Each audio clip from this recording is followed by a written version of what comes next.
এই ঐক্যমত পোষণ করে সর্বসম্মতিক্রমে একটি ডকুমেন্ট প্রস্তুত করার জন্য যত সময়ই লাগুক সেই সময় যেন নেওয়া হয়, তাড়াহুড়া যেন না করা হয়, আবার অযথা কালক্ষেপণও যেন না করা হয়।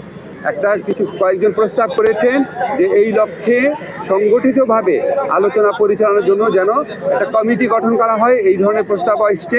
আমরা এই সকল প্রস্তাব অ্যাক্টিভলি বিবেচনা করে দ্রুত সিদ্ধান্ত নিব।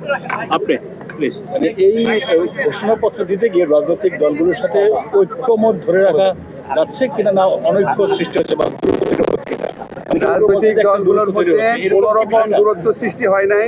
শুধুমাত্র প্রসেস নিয়ে কি পদ্ধতিতে আলোচনা করা হবে সেটা নিয়ে বিভিন্ন রকম মতামত এসছে।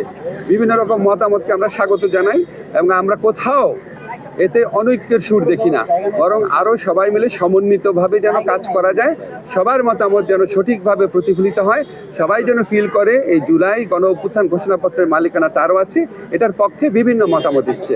আমরা মনে করি এটা আরও সুদৃঢ় ঐক্যের পথে আরও সহায়ক হবে এই মতামতগুলো। এই ঘোষণাপত্রটা আরও বেশি আলোচনার ভিত্তিতে জুলাই গণ অভ্যুত্থানের পক্ষের যে রাজনৈতিক দল, শক্তি, ছাত্র আন্দোলন, ছাত্র জনতা, তাদের বিভিন্ন ফোরাম, এদের মধ্যে আরও ইন্টেন্সিভ, আরও অনেক বেশি আলোচনার মাধ্যমে সর্বসম্মতিক্রমে এটাকে প্রণয়ন করতে হবে এবং এটার জন্য যতটা সময় লাগা প্রয়োজন ততটা সময় নেওয়া যেতে পারে।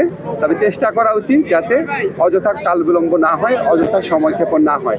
তো সবাই একমত পোষণ করেছেন সবার ঐক্যমতের ভিত্তিতে, আরও নিবিড় আলোচনার ভিত্তিতে এই ধরনের একটি ডকুমেন্ট প্রস্তুত হওয়া উচিত। আমি সবাই আশাবাদ ব্যক্ত করেছেন যে এই প্রক্রিয়ায় আমরা সফল হতে সক্ষম হব এবং আমাদের জুলাই গণঅভ্যুত্থানকালে যে অটুট জাতীয় ঐক্যের মাধ্যমে আমরা ফ্যাসিস্ট গণহত্যাকারী সরকারের পতন ঘটিয়েছি, সেই ঐক্যের একটা ন্যারেটিভ সবাই ঐক্যবদ্ধভাবেই প্রণয়ন করতে পারবো, এই আশাবাদ ব্যক্ত করে আজকে সভা শেষ হয়েছে।